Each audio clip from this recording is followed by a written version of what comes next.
السلام عليكم ورحمة الله وبركاته. أسأل wanaagsan dhammaantiin asxaabta. waxaan ku soo dhaweynayaa mar labaad iyo mar saddexaadba channelkayga ku soo dhawaada Fatuma Resilience. magacayga qofkaanan garanayna magacayga waa Faduma Naasir Cali. marka ku soo dhawow haddii aad cusub tahay oo garanayn waa ku kaas waan wada soconaynaa insha Allah. muxuu haayay maanta topic-aydi sidana waxa weeye uu ka hadli doonaa 7 caado oo ii sheegay shucuurta ama hooyooyinka Korea oo yani maxay ahayd ka caawin kara hooyooyinka la hadlaya waliba oo muxuu haayay 7 qodob baan isla baranaynaa oo maanta isla meel dhigaynaa haddii la yiraahdo. marka han wada socono ku soo dhawaada. bismillaahir rahmaanir rahiim. hooyooyino message-kan maanta idin sida waxa weeyaan aan raba inaan soo gaarsiiyo muxuu haayay inaad naftaada jeclaatid ya waxay ku xiran tahay inaad muxuu shucuurtaadu ay korto oo u baahan tahayna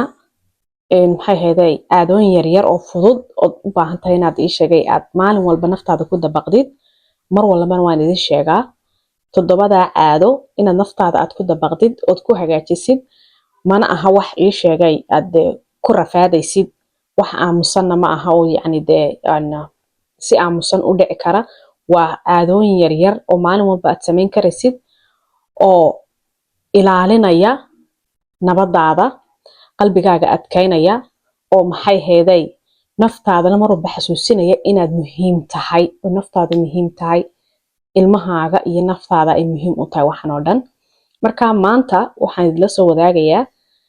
shucuurtaada sida ay u kori lahayd ama 7 qodob oo ka caawinaya haddii la yiraahdo. fadlan ila dhageysta 7 qodob ala xabad xabad baan u dul istaagaya mar raba inaan ku sii dheeraadno fiidiyogan. muxuu haayay maalin walbana waan ogahay inaad busy tahay waan ogahay inaad mashquul tahay waan ogahay inaad maxay ahayd aad hawl adag aad ku jirtid oo shaqo culus aad qabanaysid dibadda gudaha ka soo shaqaynaysid hooyooyino waana hooyo kastana way dareemaysaa waxaan aan ka hadlayo ama guri joog ahaw ama hooyo dibadda ka soo shaqaysa ahaw waa wax aad u baahan tahay naftaada in aad maxay ahayd aad u sheegtid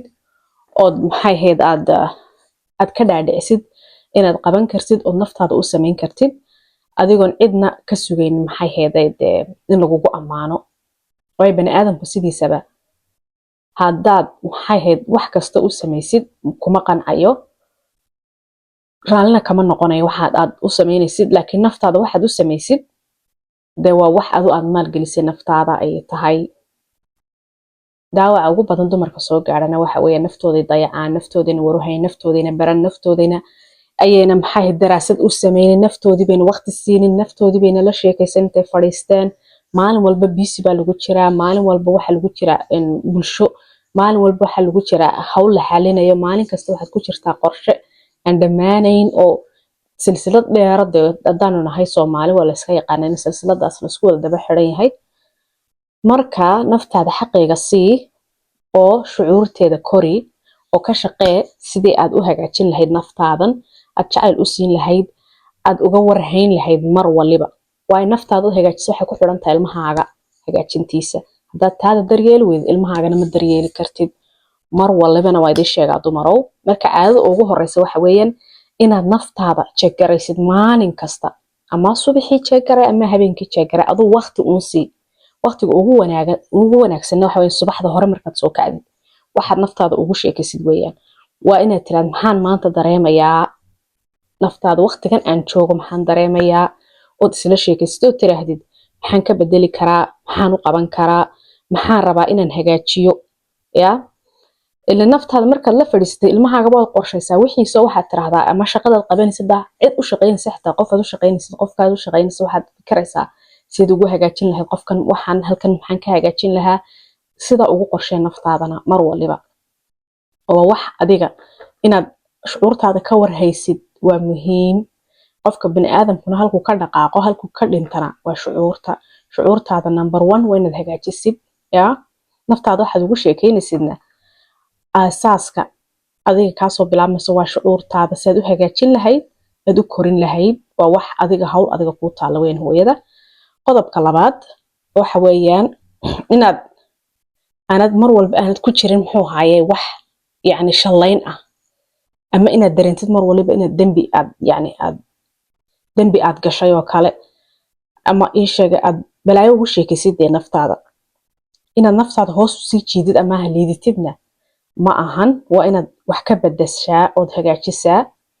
ood naftaada u diidaa waxyaabaha dib u riixayo oo dhan ood tiraahdaa may halkan waan hagaajinaya halkan ma qaban karayo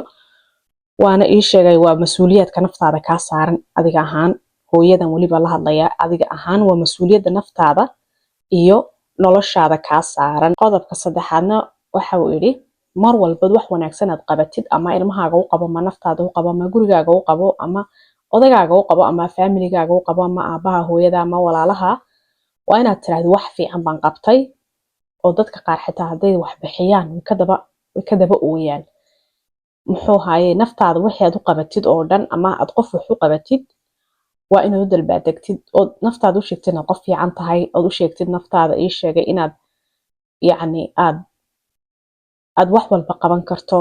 naftaada aad u sheegtid inaad qof adiga kaa wanaagsan una jirin naftaada inaad u sheegtid yacni qof kibirsan inaanad ahayn waa inaad noqotid qof muxuu haaye iska dabacsan oo dadka u wanaagsan oo ummadda ka ammaan hesho oo maxay heeday khayr qofku inuu shaqaysto bani aadamka dabagelin naftaadina ku mashquulsid waa wax muhiima waa shaqo adiga kuu taala maxay heeday ood u dalbaadegtid wax kastoo wanaagsan ood qabatid xataa ilaahayow maad wax yaroo niqis aad qabatid waa inaad ku farxdo tiraan maanta hawshaasaan qabtay waxaasaan dhamaystiray waxaasaan u qabsoomay waa waxyaaba positifeka ee naftaadana kor ugu soo qaadaysid id ugu dalbaadegi kartid ma fahantay waa kaa halkaasina waa waxay ku xiran tahay emotional growthka qofka hooyada ah ee u baahan inay nafteeda soo dhisto motivation siiso ee nafteeda wax wanaagsan ugu sheekayso qodobka saddexaad waa ku kaa waa inaad naftaada waxyaabaha yaryar aad qabatid ugu dalbaadegtid ood u mahad celisid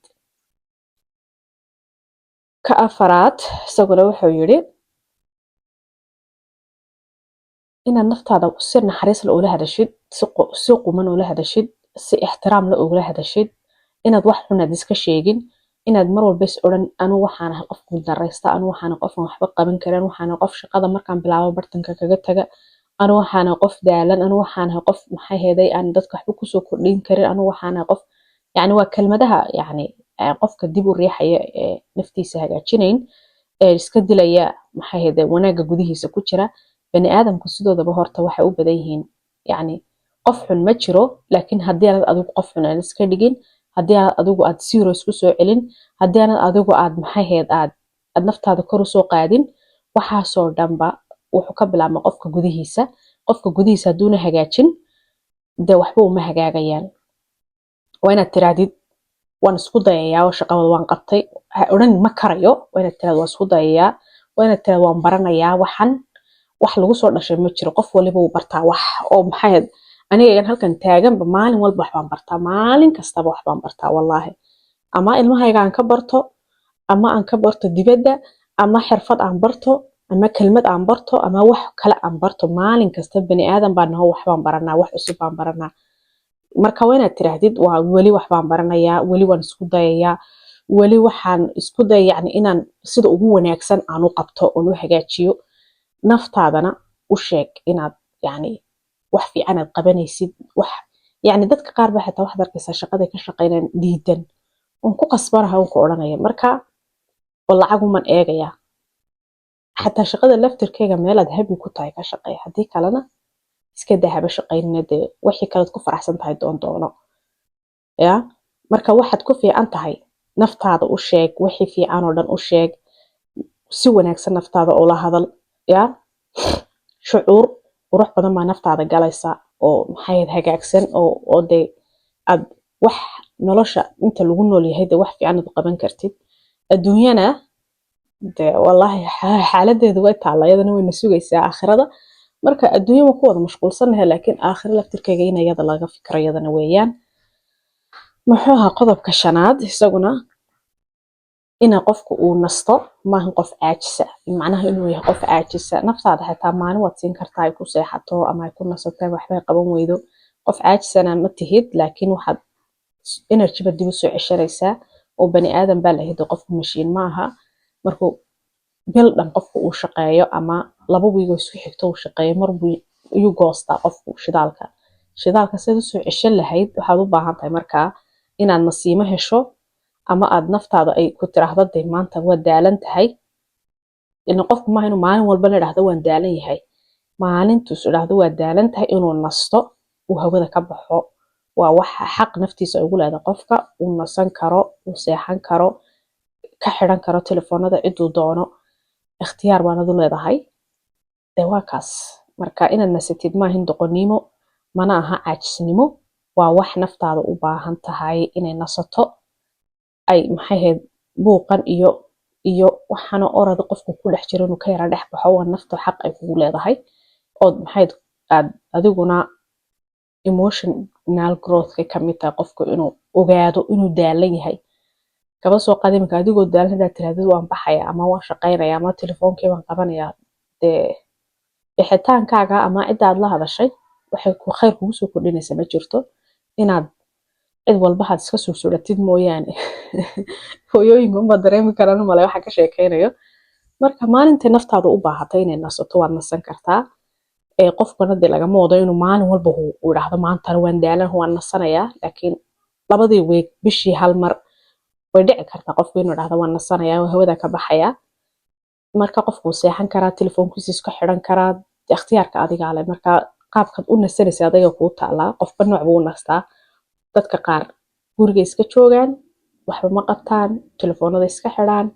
cidna lama xiriiraan halkaas iska fadhiyaan marka intay nasanayaan dadka qaarna waxay naftooda siiyaan saacado ay ku nastaan dadka qaar ba gaarigooda iska dhex fadhiya iyagoo waxba cidna la hadlayn cidna waxbana sameeyeen halkaas iska dhex fadhiya dadka qaar waxay sameeyaan maqsikooga iska fadhiyaan ma soo baxaan qaar way seexdaan oo waxay hurdayaan 10 saacadood in ka badan dadka qaar shaqada fasax ka qaataan oo waxay yiraahdaan maanta ii sheegay waan xanuunsanayaa ama waan yara nasanayaa de qofka u shaqeynta ku tira waan nasanayaa waxa ma aqbalayo laakiin hadaa tira waa xanuunsanayaa de xanuunka waa wax Ilaahay dadka u keeno oo waa nasan kartaa isaguna inaad naftaada aad u daysid inay wax dareento ama ay maxay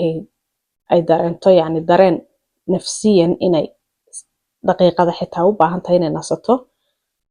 inaad maxay aad shucuurtaada xitaa aad qarisid waxa jirta xaalado dumarka daya garan kara marka waqtiyada caadada ay leeyihiin oo kale moodkoodu wuu isbedelaa cid dareemaysa ma jirto dumarku way dareemaan laakiin ragga ma yaqaanaan waxyaabahaas oo dhan inaad maxaa emotionkaaga aad cabirtid ama aad isku ooyidid ama aad journal qortid ama aad tukatid salaad dumarka qaar ma tukan karaan waqtiga salaad laakiin quraanka waa lagu ogol yahay akhridid maxay ahayd xitaa haddii aanad waxaas oo dhan aad sameeynin ama aad rabtid inaad iska ooydid oo kale dadka qaar way lugeeyaan qaar waxay sameeyaan way ooyaan qaar waxay sameeyaan journaling waxbay qorayaan maanta dhan dadka qaar way hadlaan waxay raadsadaan cid ay la hadlaan oo ku nafisaan dadka qaar waxay sameeyaan yani waxaas oo dhan Soomaalidu waxay u yaqaanaan weakness inuu qofku yahay qof yani daciif oo doqon ade oo hadday arkaan qofkii ooyay hadday arkaan qofkii salaad ku noqnoqonaya maxaa maanta ka qaldan baa lagu oranaya hadday arkaan qofkii hadal badan oo hadlayo oo qofkan uu hadal badan yahay qofkan problem baa haysta meel uu ku xareeyo ayuu doonaya dadkeenuna ma fahmaan waa dad iska maqaanade waxaan ku tilmaamo wallahi muxuu qofku laakiin uu nafisayaa marka meel uu ku nafiso doonaya haddaad aragtid qof yani ooyaya ka dhageyso inaad waxay ku sheegeen inaad war u sii qaadid ma ahayn oo meelaha gaarsiisid waa inaad u kiib garaysid qofka waxaan u ilaalisid xaalad uu ku jira qofkani inuu nafiso rabaa dumarka qaar waxaad arkaysaa kaaga warramaya muxuu ahaa problemka ka haysta reerkooga way kugu nafisaysaa waxbay kuu sheegaysaa laakiin maaha macnaheedu inaad adiguna sii gudbisid oo u gaarsiisid dadkii kala doqonnimada ka mid tahay maxay bulshada Soomaaliyeed haysataa marka qofkaad aragtid isagoo salaad ku celcelinay ma tukanaya maalmahan qofkan salaadii uu ku soo dhacay maxaa ka qaldan lama oranayo bal iska daayay qofkan malaha dareenka ma jiro badee waxa ma yaqaanaan muxuu ahaa dad aragtid qofkii hadal badan waxa qofkan aad buu hadal badan yahay waa inaan ka dhugmano maantii hadal baa ka furmay waa ogaat qofkan in xaalad haysato uu kugu nafisayo marka waxaan oo dhan maaha doqonnimo jileec maaha qofka maxay ahayd waxa la yidhaahdaa emotional release. Qofkan wuxuu shucuurtiisa ayuu sii daynaya intuu hayn lahaa gudaha kaga jiri lahayd. marka wixii garanaya waxa yaqaano ciddii wax fahmaysa ee wax baratay ee ii sheegay dee bani aadamka la dhaqmay ama ilbax ah ama wax bartay unbaa fahmi karaa, laakiin dadku intooda badan ma yaqaanaan. oo waxa lagu war badan tahay ama hadal badan tahay ama qofkani waa doqono mar walba isagu ooyaan aragnaa. qofkaas waa inaad caawsid oo caawimad u muujisid. marka kaasina halkaasaa kaga baxay ka toddobaad. ka lixaad, kii toddobaad baan u galayaa. markuu qofku uu caawimaadku weydiisanayo wuu u baahan yahay. inteena badana dee Soomaalidu way iscaawisaayo oo dee waa la iska gacan qabtaa. qofku hadduuna dee shaqadiisa uga soo bax aanad lahayn, laakiin waxyaabaha qofka aad ka caawin kartid oo kale waad ka caawin kartaa. halka horta way ku fiican yihiin dadkeenu oo way iska gacan qabtaan, way iscaawiyaan, way isgarab istaagaan. haddii community ahay, haddii ay tahay jaarkaaga, haddii asxaab tahay, way iscaawiyaan. marka hooyooyinka hawshooda aad bay u badan tahay. waxayna u baahan yihiin mar walbana wacyigooga inay kor u qaadaan, inay koriyaan shucuurtooda, inay isfahmaan, isbartaan, isweydiiyaan su'aalo badan oo naftooda ku hagaajin lahaayeen. maxay heeday naftooda ay ka fikiraan si u horumarin lahaayeen ilmahooga iyo reerkoogana ay u caawiyaan. saan mar walba idiin sheegay, reeraha ugu badan ee burbura waa isfaham la'aan ama qofkii naftiisa garanayn. haddaa adigu naftaada garanayn, dee ma qofkan kale la nooshahay garan kara? waa maya jawaabtu.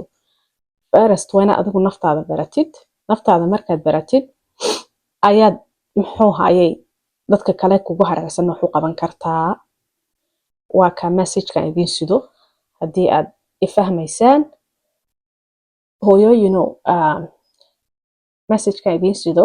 waxaan kusoo gabagabeynayaa koritaanka shucuurtaadu ma aha inay noqoto yacni mid dhammaystiran oo perfect ah. waxa weeyaan inaad awareness-kaaga ama aad dareenkaaga aad kor u soo qaadid, fahankaaga si yaroo fudud oo dabacsan ood naftaada u baratid, ood ugu xidhnaatid baahidaada nafta ay kuu baahan tahay inaad ku xidhnaatid. waxaanad istaahishaa, adiga iyo caruurtaadubana istaahishiin inaad isdarantiin, isbaratiin, isfahantiin. waanad awooddaa, waanad karaysaa. maalin walbana inaad naftaada kor u soo qaadid, naftaada aad dhistid, naftaada wax u qabatid, ilmahaagana aad wax u qabatid, reerkaagana waxaad u qabatid. halkaasaan kaga baxaya. sallallahu baarik. ciddii aanan garanayn muxuu hayay magacaygana oo markii ugu dambeysay iskasii baxaya waa Faaduma Naasir Cali. fadlan subscribe-kaaga ha iloobin, share iyo comment iyo like-na ii saara. hadduu fiidiyogan ku cajabiyana comment fiican baad iga tegaysaa. dee waa idinkaas. maalin wanaagsan baa idin leeyahay, casar wanaagsan, khayr badan baa idin rajaynaya. maca asalaama. bye bye.